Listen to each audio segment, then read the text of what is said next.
Hit it, Phil. Can it be the breeze that fills the trees with rare and magic perfume? Oh, no, it isn't the breeze. It's Jackson time. La, da, da, da. Well, Joel, again, this is Buck Benny speaking.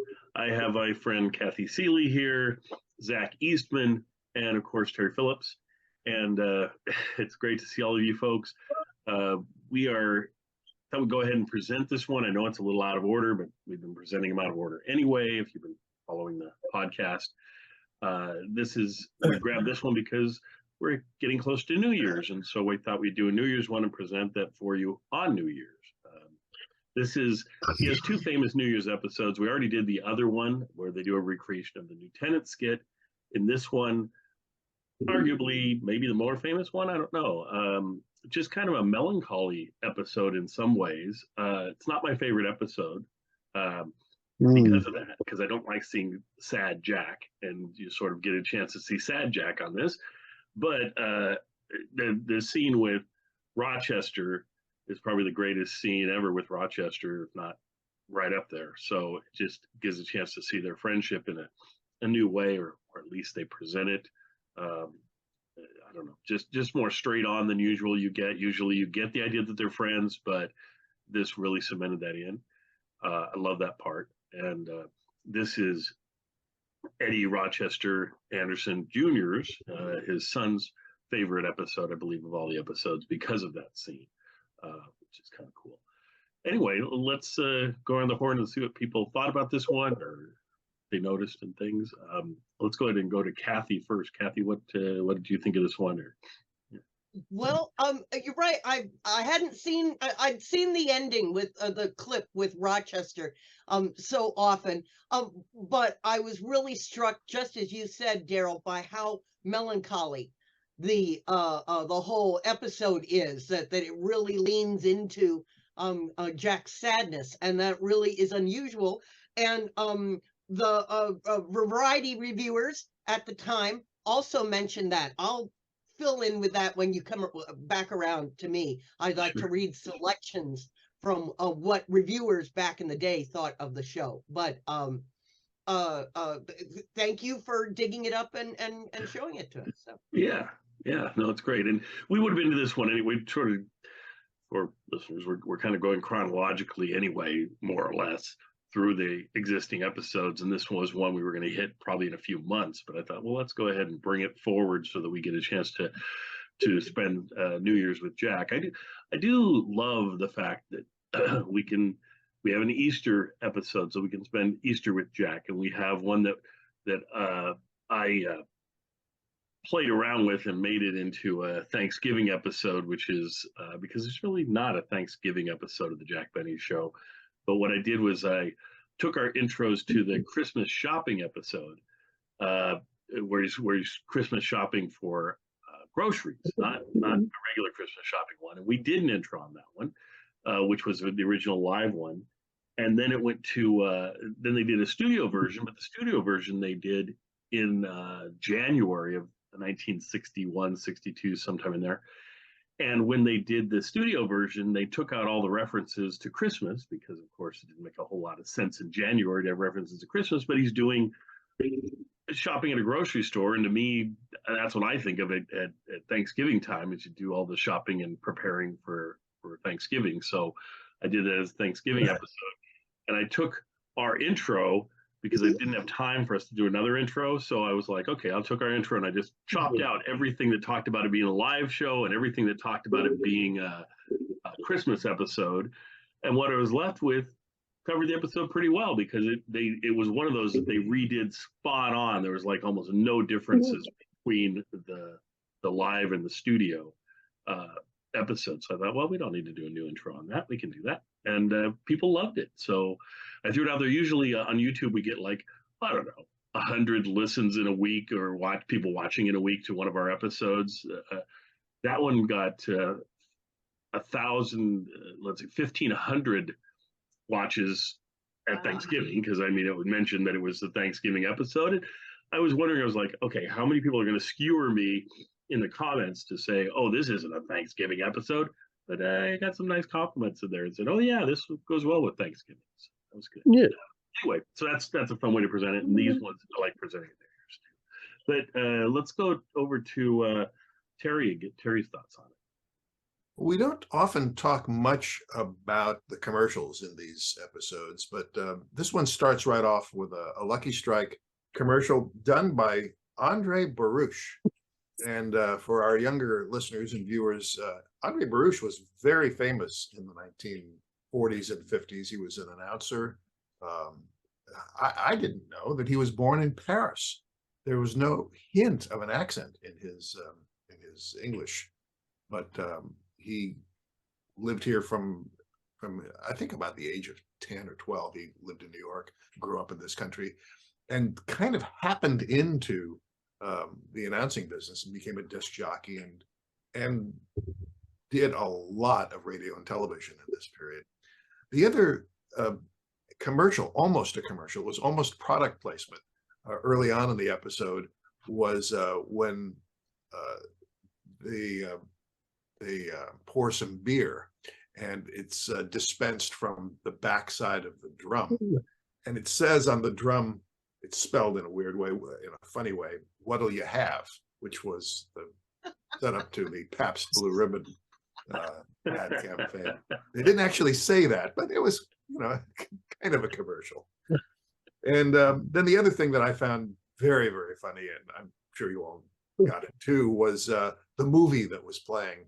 And on the marquee, it was written in French, "La trompette sonne à minuit."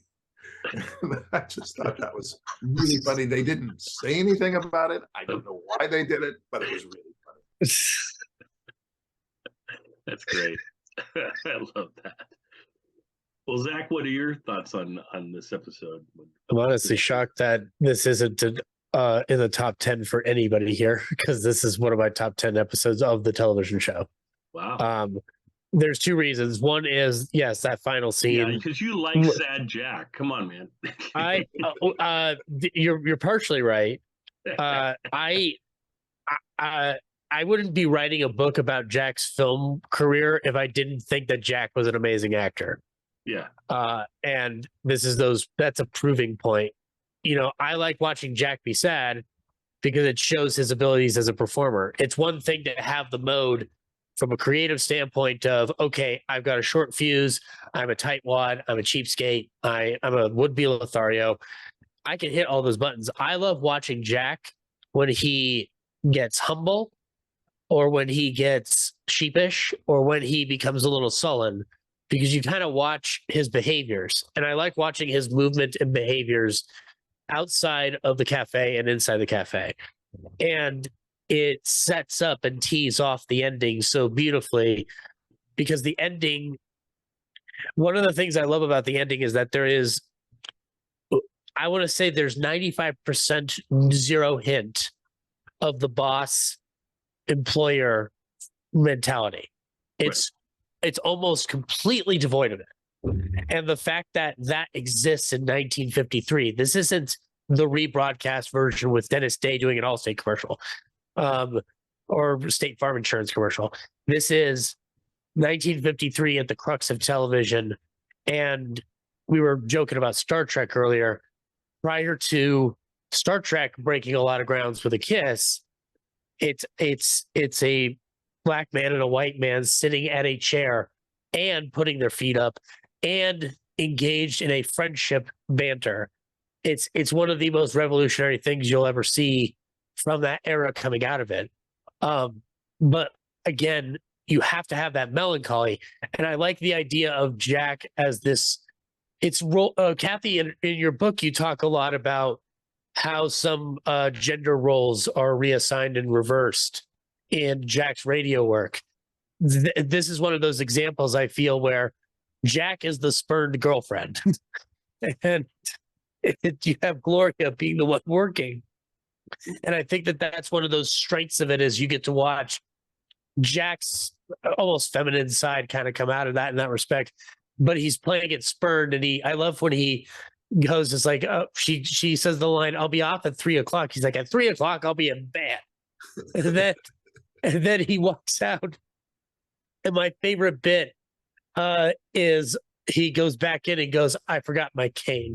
And you just see him trying to hold his pride intact. And that's the beauty of him as a performer. Like he literally did show you all of our faults and frailties. And it wasn't in just the archetypes we associated with him. It's in the way he delivers it. It's one thing to hear it on the radio. It is another thing to see it on television and watching him act like you want to have the last word. And I think that Jack is able to have the last word while still showing this crushing vulnerability that he's feeling. And the ending where Rochester takes his cane back, just like I forgot my cane, and then he just walks off. Like it's a brilliant capper. That's why I consider it. It's not in my top like slot 5, but it's in the 6 to 10 range because it does show a side of Jack that I do like seeing. And regarding the commercials, Terry, I love looking at that one woman smoking a Lucky Strike cigarette and staring into the camera because I'm just imagining and cut. It's one of the reasons why Once Upon a Time in Hollywood is so great because you show Leonardo DiCaprio doing that red apple cigarettes ad, and then he just goes like, "These terrible." But yeah, it's I can see why Eddie Jr. likes it. I can also see why the melancholy thing may be a little bit meh, but I do enjoy it a lot. It is easily one of the best ones. Good job acting in this. I agree. If you want an episode that highlights his acting, this probably does it better than just about any other show in the entire run of the television. Yeah. Buck, would you say that his acting was even better than Rod Serling's? Well, it's hard to beat Rod because Rod is one of our fine actors, of course, but it's right up there. When you have them together, it's amazing. The Kathy, you were going to say. It's worth mentioning that this is a new plot, right? They'd never done this show on radio, and actually they did. They did do it on radio, yes. But how early was it? Was it before this, or was it around the same time? That I'm not sure of. They could have done it after this, I suppose, but I don't think so because that'd be awfully late. I want to say they did it a couple times in the maybe late 40s, early 50s. I can remember, him having to say, because then it's the shock of where he says her name, Gloria. Yes. Yes. So, but I like how we got to see it here. But I was curious if this was a new. It probably almost had more impact on the radio because to have him just be in this diner or whatever and be sad and just there's a person working there at the counter and you don't even think about it, and then to on the radio have him say thank you, Gloria, or whatever he says when he mentions her name. I remember listening. That's probably why I remember the episode is on radio, because when I heard it, I was just like, "Oh wow, that's Gloria." And and it was like out of this sadness. It's amazing that he can play the sad. So he's a sad Jack, and yet there's still funny stuff that happens to him and things he says. That's pretty amazing. So. I'm actually getting a memory recajoled because Phil Harris is in one of the radio versions of this sketch. They actually go around with the cast first. They actually give Mel Blanc a spot too, like they do here.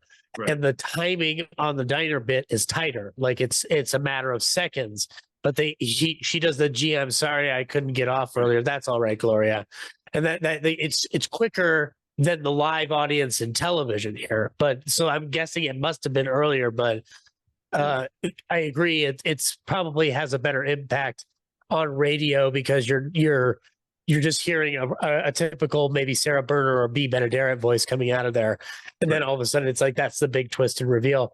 I think it works fine here. On television, but I see exactly what you're saying. See, the thing is too, once you've seen it or heard it once, you don't know what the impact is the second. So yeah, like because I originally heard it on radio, that was the first time I heard this. It caught me, and whereas this one didn't catch me because I was expecting it when we hit it. And so was the 1961 television version significantly different than this?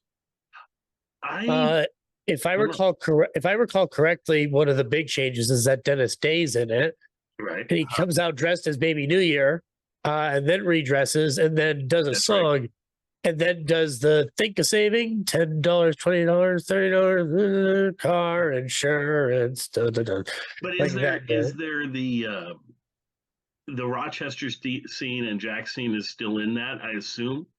I don't know. I Yeah. just know that it was I'm redone. pretty sure it So- was. My guess, Yep. my guess is that it would be, because why would you remove that bit? Like that's a strong bit that clearly worked for people. Yeah.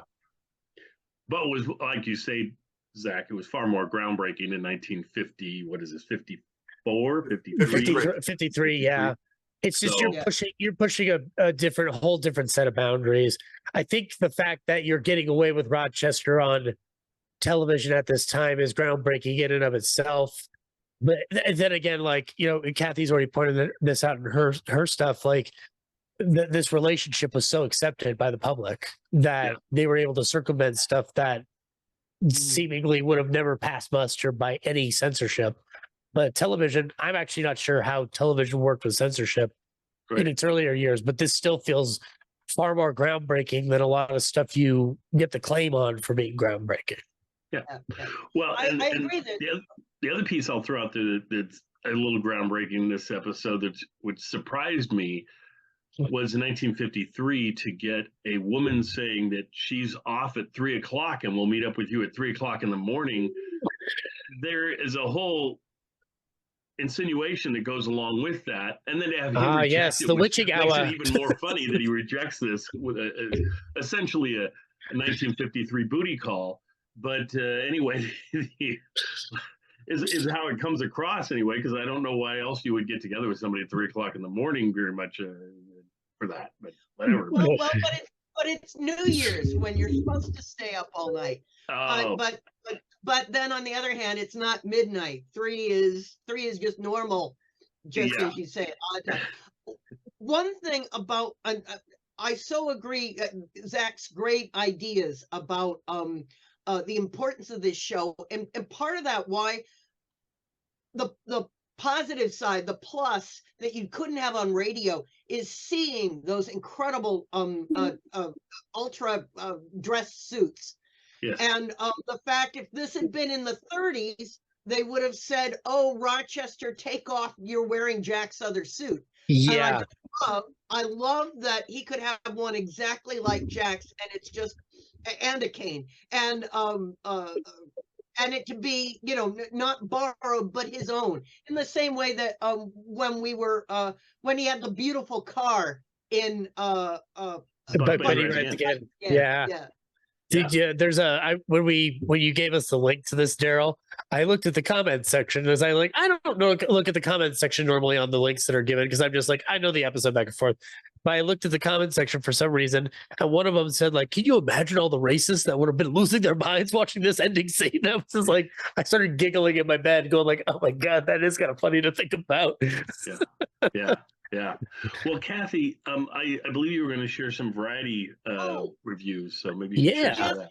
Yes, thanks. As I said, we're fortunate that Variety covered each one of these episodes as if it were a special, because he was only on once a month, which they would not be doing if he was on every week, and that they didn't do with his radio show. But it's interesting to me to find that their Helm, their usual television reviewer, is really taken the same way we were with The Shift. So here's what they say.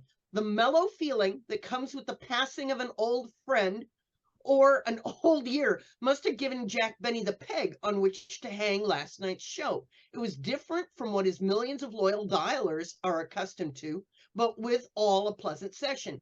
Here's one comic who rarely disappoints, even though the yucks don't pop with every punchline or cack situation. About the only thing one is sure of in a Benny teleshow is that he'll stroll out of the wings and do a single on center stage. From then on, it's anyone's guess. And last night's runoff was a surprising turn. After telling about Christmas gifts, Benny is hailed by his cast with a New Year's greeting. Bob Crosby on the pipes and Frankie Remley plucking the guitar in a rendition of Let's Start the New Year Right. Benny is all decked out in top hat, tails, and cane, which he always forgets but comes back for, and goes slumming when his date stands him up.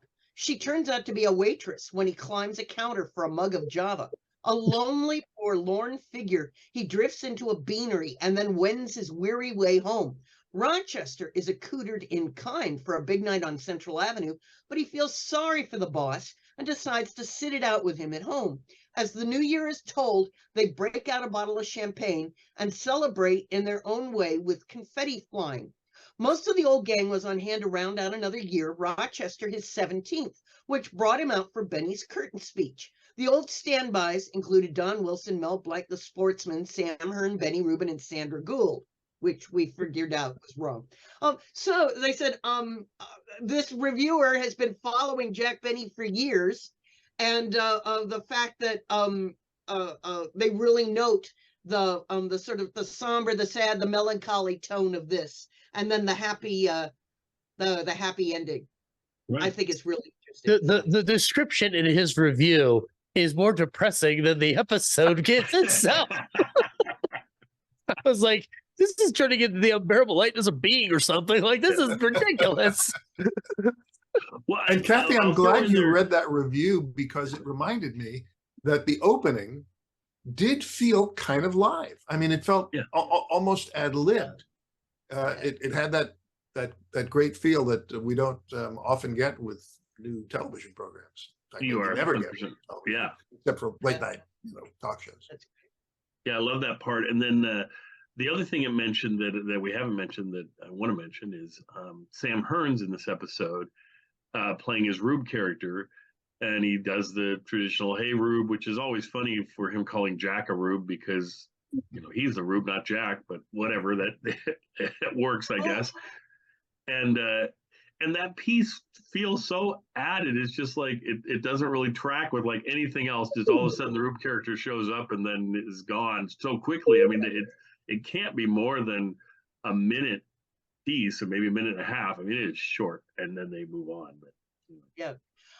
I wanted to mention notes I took at the time that when he's doing that ad-libbed business about gifts for people, the joke he makes about the gift for Mary, that he wanted to get her a Cadillac, but oh no, this and that, so he got her handkerchiefs. He told that joke in 1932. That exact same joke. It was part of his vaudeville routine. When it was back then, he said, "Oh, I was going to get my girl," and it was then like a Packard or a Pierce Arrow or something like that, and then but ends up giving her a handkerchief. So the fact that he could make something so old seem so offhanded and kind of new is pretty amazing. That's great. And the other thing I just thought I mentioned this because you just mentioned Mary, it made me think about this. So often in the radio and TV show, I mentioned that, everybody knows I love Mary, and I love when Mary appears with Jack. And, in this episode, she's not on this episode. And so often, whoever's substituting for her, you sort of feel like, oh, okay, it's a knockoff version of Mary, or this is stuff Mary would have done even better, and so forth. In this case, they created a whole situation where it wouldn't have worked with Mary. You couldn't have done this with Mary because if you saw her at the counter, you wouldn't get the whole surprise of who she was. So that's another thing I like about this episode. It uses another female character in a way that they couldn't have used Mary. So I like that. And so that adds to me some entertainment value. And then the other thing, as we were talking through this, I was thinking about it in my head. Jack for many years did the Lieutenant skit would be the one that he would do, and he did that at one point in the television show, and we'll present that. You've probably seen it the week before this or after this, whatever. Anyway, he did that for years and years and years. I think they got tired of it or decided to step away from it, and that's when they created this episode. Mm-hmm. And so I want to say it's right at the end of the 1940s, somewhere in there.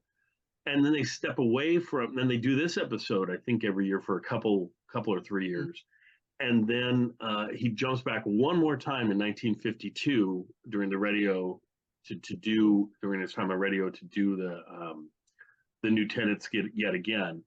And unfortunately, that's one of the ones we've lost the audio of it, so we don't have that. But we do have the script, and we're going to be presenting it here soon for the Jack Benny convention coming up and things. So that will be a lot of fun. But it's neat that we can do that. But it just made me think, oh yeah, that's why they revisit it, and they haven't for a few years, because they were doing this story instead for New Year's. So yeah. Yeah. Anyway, all right. Anybody else have anything else they want to throw out before we go in a minute and 50 seconds? No, it sounds like no one has anything. So we'll go with this. Enjoy this episode.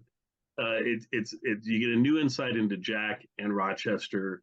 You get a different Jack than you usually get, and like Zach says, the acting is superb in this, and it's a lot of fun. The beginning's fun, and then it switches to kind of be a little. It kind of changes gears that you're not expecting, and that's inviting. And it's nice to have that on a Jack Benny episode, to have it go in a little different direction than we're expecting. So enjoy. We'll see you next time. Thanks, everybody. Happy New Year, by the way.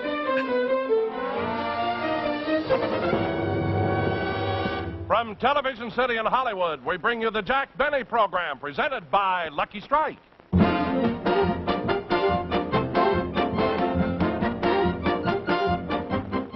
Hi, I'm Andre Baruch. You know, I've been in radio and television for the past 20 years. And if there's one thing I've learned in that time, it's that you can't please everybody. Now, just the other night, I saw what I thought was a wonderful television show. I have just read a review on it in the paper, and the critic doesn't like it. You see, entertainment's all a matter of taste. And the same is true of cigarettes. Smoking enjoyment is all a matter of taste. And the fact is, Lucky's taste better. Now, for many years, I've been telling you about Lucky Strike cigarettes. I smoke them myself, so I know what I'm talking about. LSMFT. Lucky Strike means fine tobacco. And fine tobacco means better taste. And then, too, Lucky's are made better. Made better to draw freely and smoke evenly, which also means better taste. Why don't you try a carton?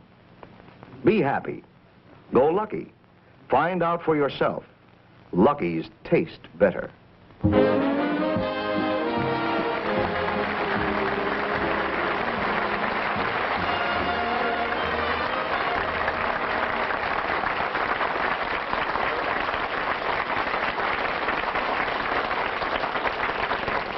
Thank you very much, ladies and gentlemen, and a Happy New Year. I hope that you all had a nice Christmas, because mine was simply wonderful, particularly on Christmas Eve, because I was sitting there at the tree, by the tree, and, oh, I must tell you this, and at exactly 12 o'clock, you know, at exactly midnight, Rochester came down the chimney. No, he wasn't playing Santa Claus. It's just that if he isn't in by 10 o'clock, I lock all the doors. And then he told me that he was out on a party with Dancer, Prancer, Donner, and Blitzen. I found out later it was the Mills brothers. I never did know their first name.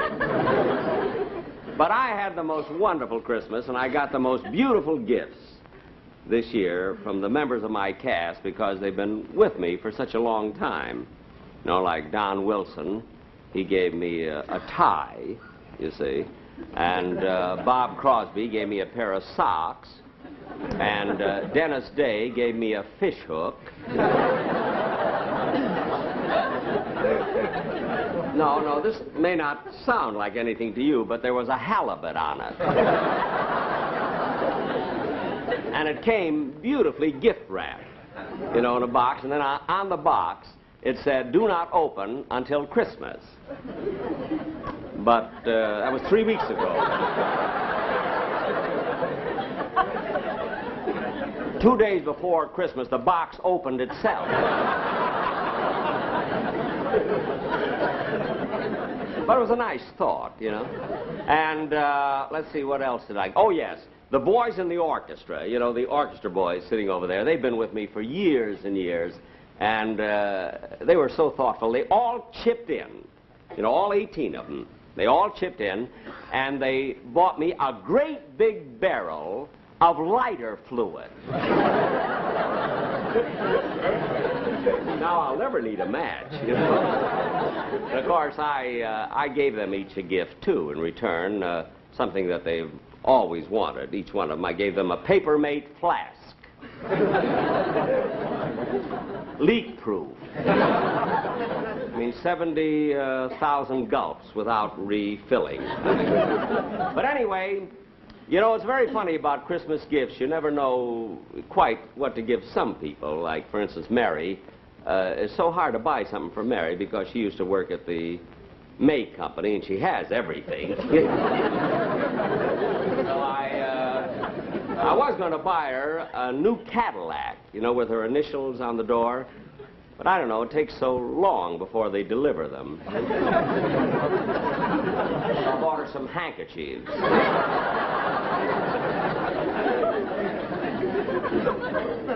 I have the same initials on them. That's what she really wanted, you know. It's the thought that counts.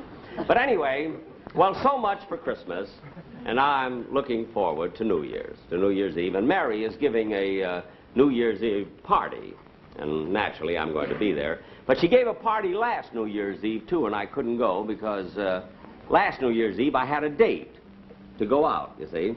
And, well, anyway, let me take you back to a year ago, to last New Year's Eve, a year ago, and we were all, you see, we had just finished a rehearsal at CBS. And so because of that, my whole gang was gathered in my dressing room. It was New Year's Eve. Well, anyway, I'll show you exactly what happened. For he's a jolly good fellow, for he's a jolly good fellow, for he's a jolly good fellow, which nobody can deny. Hey, Mel, not my ear. Gee, where? Where's Jack? Where's Jack? I want to wish him a Happy New Year. He's in the other room here changing his clothes. Hey, Jack!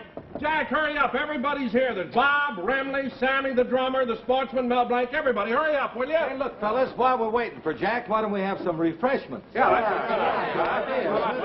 I'd like to have a beer. Hey, Sammy, one beer. One beer. Coming up.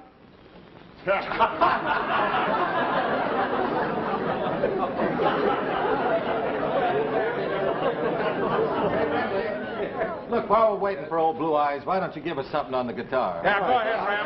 Throw it out there, boy. Remley, how about trying out that new guitar pick that Jack gave you for Christmas? Yeah, that's fine.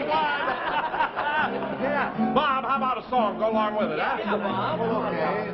Frankie, do you remember Irving Berlin's song, Let's Start the New Year Right? Wouldn't that be appropriate? Oh, what a great song, Bob. Fellas, help me? Oh, Bob, come on, let's get it.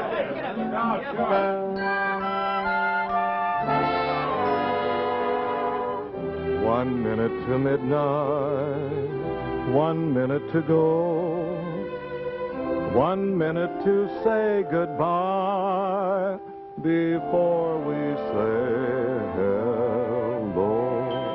Let's start the new year right, 12 o'clock tonight. When they dim the light, let's begin kissing the old year out, kissing the new year in.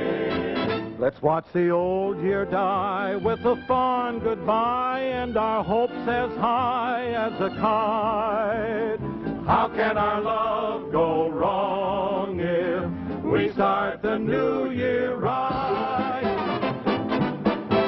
Let's start the new year right. Smoke Lucky Strike tonight. Pass around that light. Let's begin puffing the old year out, puffing the new year in. It's LSMFT, that's a smoke for me. I know you'll agree they're just right. Lucky's are better tasting. Let's start the new year right with Lucky's. Be happy, go Lucky Strike.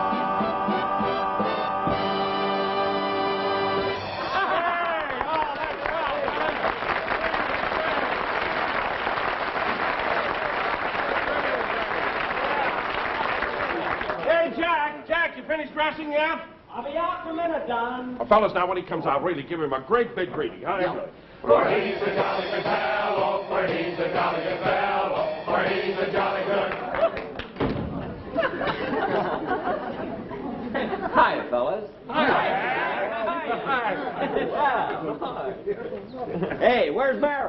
Oh, she asked Dennis to drive her home. Said she had a lot of things to do before the party. Oh. Say, why don't we break this up and get started for Mary's house? You want to drive over with me, Jack? Hold on, Bob, wait a minute. I thought you knew Jack's not going to Mary's party. Oh, no. That's right, fellas. You'll have to get along without little Jackie tonight. Oh, don't be like that. No, wait a minute. You don't come. I've got a great big date. Big date tonight, and I'm going to call up my girl. I'm going to pick her up in about a half hour. Well, then, gee, that's why you're all dressed up. Hey, look at it. Look kind of classy, don't I, kids? Huh? Classy, you look like the head pot man in a mortuary flower shop. All right, Mel, all right. Jack, who have you got this date with? Well, it's a girl that I met recently. Her name is Gloria. Gloria? Now, wait a minute, now, wait a minute. No questions. Now, I know you're all curious, but I'm not talking. Anyway, I have a little surprise for all of you before I leave. I have a bottle of wine. Oh, bring it over. Right over here, Jack. Oh, wait a minute. A bottle of wine. Right here, Jack. Here's a good place for it. Yeah. Hey, wow, look at that, man. A chef. He still can't pronounce it, can No, he? you can't. Here, Bob. There we are. Oh, this is great, really. Hey, wait a minute. Hey, what about Remley there? Why is he drinking all that water? Well, he's got a long night ahead of him, and he wants to get those chasers out of the way. Oh, I see. Well, here we are, fellas. Well, kids, this is the close of another year. And it brings a warm glow to my heart to see all of you who've been with me for such a long, long time to be gathered here in my dressing room. Oh, Jack. So nice to be here. And to you, my associates, as well as my friends, I just want to say sincerely that I'm proud of each and every one of you. Well, thanks, Jack. Last year, our rating was down, and he sued us. Now, wait a minute, Mel, I did not. Anyway, fellas, here's a toast to all of you. Good health and good luck, and a very happy New Year. Happy New Year. Happy New Year to you, Jack. Happy New Year. Well, it's almost 9 o'clock. Let's get started, shall we? Hey, Jack, look. Look, why don't you come over to Mary's party, even if it's just for a little while? No. I've got to pick my girl up in about 10 minutes. Oh, for gosh sake, why don't you bring her over to Mary's house? No, I'll tell you why. We have our own plans, Bob. Oh? Tell you what we're going to do. Gloria and I, we're going to have cocktails at Ciro's. Ciro. Have dinner at the Coconut Grove. And then we're going to dance the New Year in at the Macombo. Oh, you really put it on, don't you? So you fellas run along and don't worry about little me because I'll take care. I'll get it. Hello. Yeah, he's here. Who's calling, please? Oh, Jack. Yeah? Jack, it's for you. It's Gloria. Oh, well, wait a minute. Come over here and get it. You're on. Hello? Gloria? Well, I'm all dressed and raring to go. Look, I'll pick you up in about... What? You can't go? But look, Gloria, well, look, I made reservations and everything. But, Gloria, I'm all dressed. Well, look, Gloria, well, of course I believe you. But, gee, it's New Year's Eve. You've got to go. Look, Gloria. Well, I mean, isn't there some way that... You can't, eh? Well, if you can't, you just can't, I guess. Yeah. Well, all right, Gloria. Happy New Year. So long.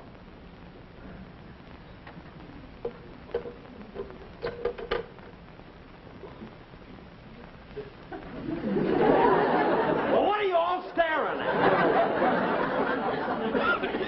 Gloria had a very good excuse. And she's nuts about me, too.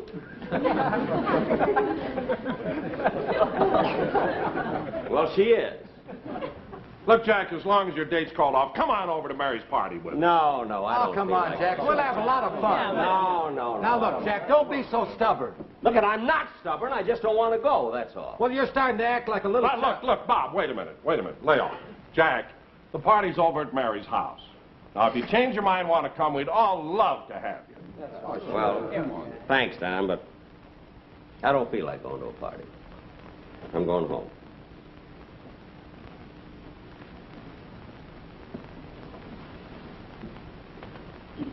Well, Happy New Year, fellas. Happy New Year, Jack. Happy New Year, Jack. Oh, brother. Doggone it, I hate to see Jack walk out of here like that. It's not good for a guy to be alone on New Year's. Yeah, but maybe I feel worse than a...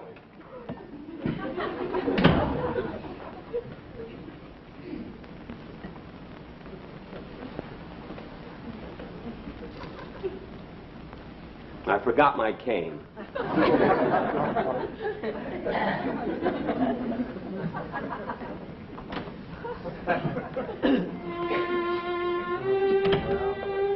it. I just will get started.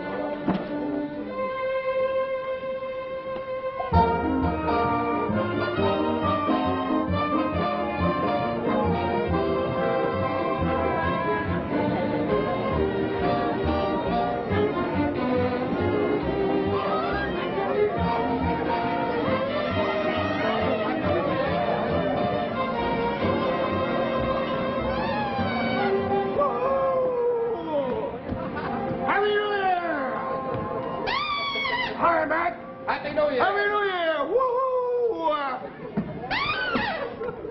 Happy New Year!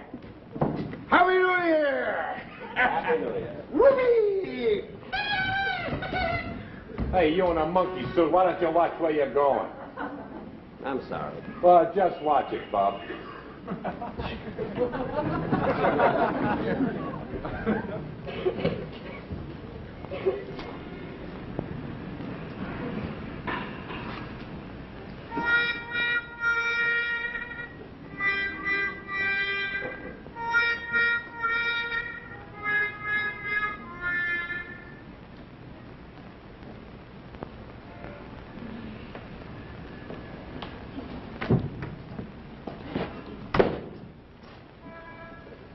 Hiya, Rube. Hello. Say, Rube, your coat's ripped up the back.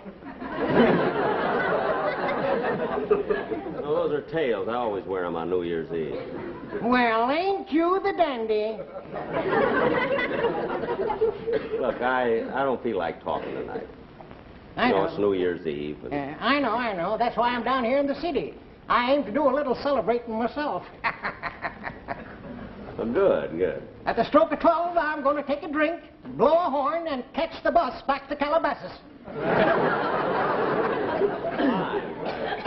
You can join me if you want to. You're welcome. I have a little snort right back here in my pocket. No, thanks. I'm just going to go home. So. Okay, Rube. Happy New Year.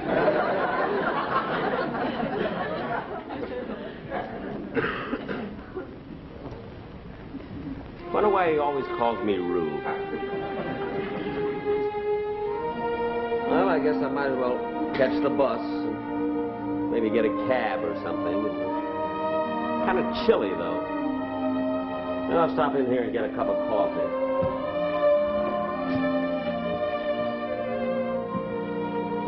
Good evening, sir. Good evening. You like a nice table by the window? No, thanks. I just want a cup of coffee. I'll sit up here at the counter. Uh-huh. Excuse me.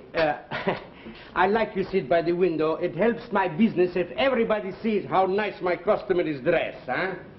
Well, some other time, maybe. Thanks, just the same. Well, all right. You want to sit by the counter? That's all. I just want a cup of coffee. Okay. Excuse me, mister. I got a special dinner tonight, a big dinner, a steak dinner, $2. With mashed potatoes, string beans, and for dessert, nice apple pie a la mode, huh? Well... If you sit by the window, I give it to you for free.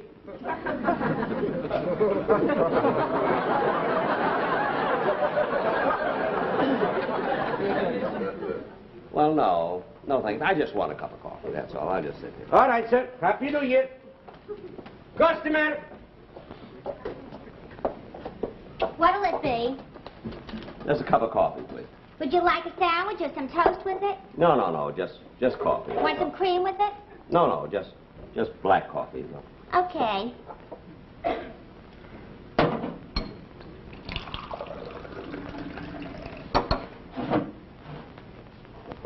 Here's your coffee.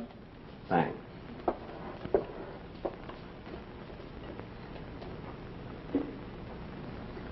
Gee, I'm sorry about tonight. That's all right, Gloria.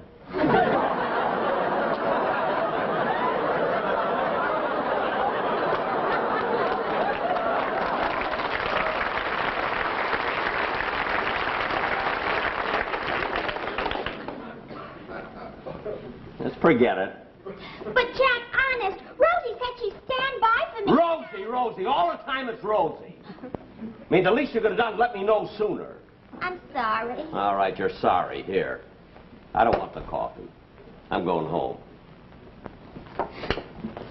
I'll be through at 3 o'clock. At 3 o'clock, I'll be snoring.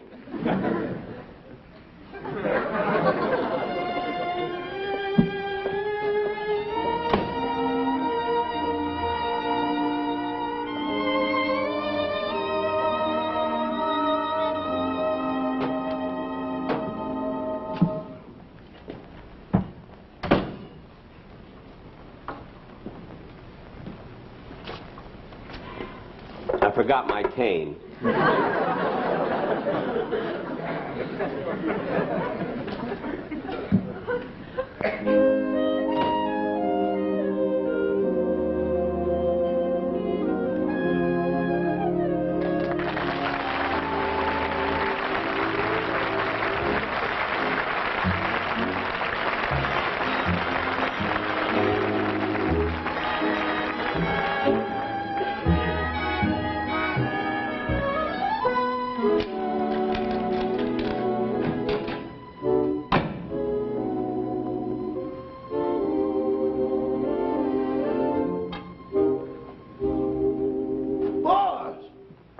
Rochester. Well, what are you doing home so early? I thought you were going out tonight and celebrate. Well, I was, but things didn't just work out. How about you? I thought you were going out tonight. Huh? Oh, I am. Well, it's nearly midnight. You ought to get started, I think. Boss, on Central Avenue, Father Time waits until we get rolling. Really? Sometimes we roll right into February. Well, Rochester, you can go anytime you're ready. Well, what are you going to do, Mr. Benny? Oh, I don't know. I'll just sit around, read a book, then maybe go to bed. You know? Well, gee, I hate to see you here all alone on New Year's Eve. Ah, that's all right. No, it isn't all right. If you're going to stay home, I'm going to stay home with you.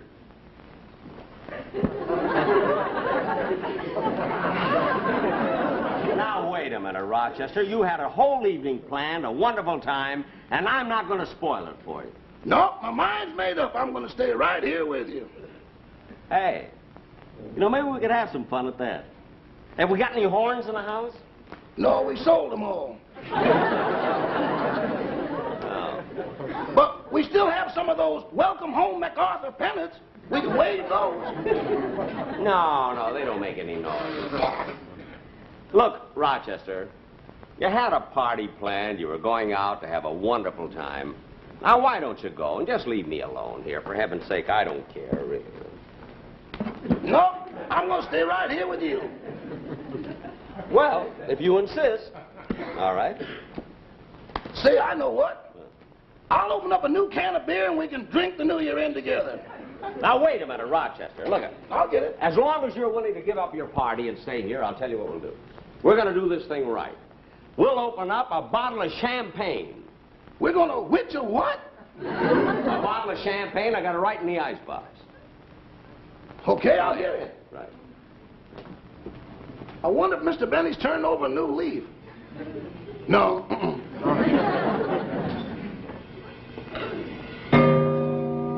Hey, Rochester, hurry up. It's midnight. Now, come on. Open it up. Okay. Open it up. I'm opening it. Okay, pour it. There you are. There we are. Pour some for yourself, Roger. All right.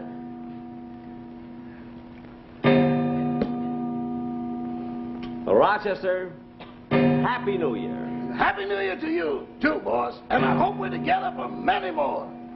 I hope so, too. Here's to it. Here's to it. Should old acquaintance be forgot and never brought to mind? Should old acquaintance be forgot and the days of old lang syne?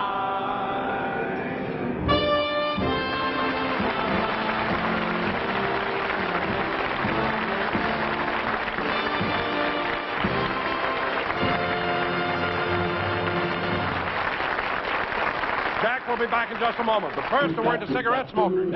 Lucky's tastes better. Cleaner, fresher, smoother. Lucky's tastes better. Cleaner, fresher, smoother. For Lucky's like clean fine tobacco, richer tasting fine tobacco. Lucky's tastes better. Cleaner, fresher, smoother. Lucky Strike, Lucky Strike. Smoking enjoyment is all a matter of taste, and you can actually see why Lucky's taste better when you strip the paper from a Lucky by tearing down the seam. First, you see, Lucky's are made better, made round and firm and fully packed to draw freely and smoke evenly. And second, you see, Lucky's are made of long strands of fine, light, naturally mild tobacco. Everybody knows LSMFT. Lucky Strike means fine tobacco. So for the better taste that means better smoking, remember, Lucky's tastes better. Cleaner, fresher, smoother. Lucky's tastes better. Cleaner, fresher, smoother. Lucky Strike, Lucky Strike. yes, smoking enjoyment is all a matter of taste. And Lucky's taste better. Cleaner, fresher, smoother. You can say that again. All right, Lucky's taste better. Cleaner, fresher, smoother. So next time, ask for Lucky Strike. Get a carton today.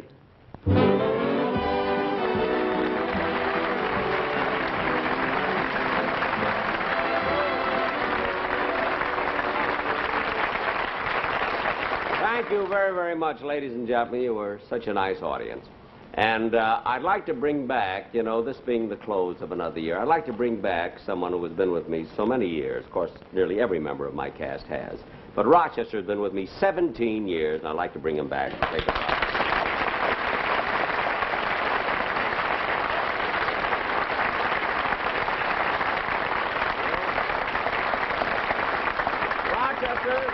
Congratulations on your usual very good performance, but now that the show is over, you can get back into your old clothes and, you know. Oh, no, I'm going to a party.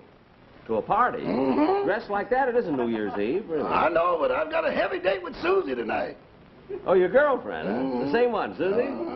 No, well, gee, you've been going with her for a long time, Rochester. I mean, I'm surprised you don't get married. Well, it's a question of money. I don't think I'm earning enough.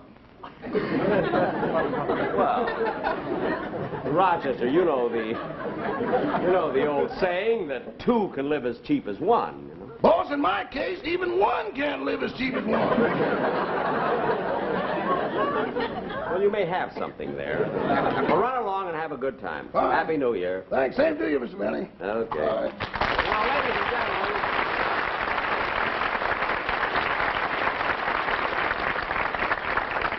On behalf of my sponsor and my writers and my cast. I forgot my cane.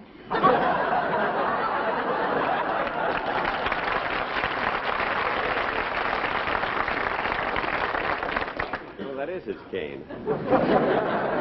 Ladies and gentlemen, on behalf of my sponsor and my cast and my writers and everybody who's associated with me, I do want to wish you all a very, very happy New Year. I'll be back in 3 weeks. And meanwhile, next week, listen to Ann Southern. Happy New Year. Same to you.